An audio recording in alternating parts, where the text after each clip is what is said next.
Guys, nag-morning run kanina ang Kim Pao kasama ang mga friends. Makikita niyo po sa photos na nauna si Pao doon sa live. Doon sa IG story ni Kim. Kung mapapansin niyo na parang wala si Pao. Yung pala napakalayo na niya, mas nauna pa siya. So, yung kasama ni Kim sa likod at doon sa gitna yung mga friends ni Pao. In fairness naman, yung mga kaibigan ni Pao, nagiging kaibigan na rin ni Kim. So, malaki ang tiwala na rin yan.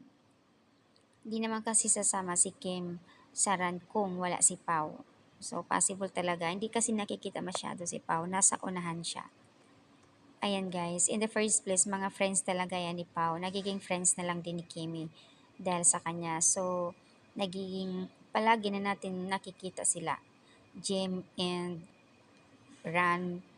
Ayan, hindi nagpapahuli. Ayun doon sa isa, nagkakaroon ako ng Stepney kakahanap kay Pau, nasa unahan na pala. Ayan guys, ang update kanina ni Kim, nag-gym siya, bike, and then nagra-run sila. So, ipinost na rin niya yung mga ganap photo dump nila doon sa Taiwan. Kasama pala si Lakam. Basta guys, tiwala lang sa Kim Pao at always positive vibes sa kanila. Walang mawawala. Basta walang susuko. Basta importante may ayuda sila araw-araw. Okay na yon. Nakakatuwa nga kasi talagang yung pagiging daily routine nila.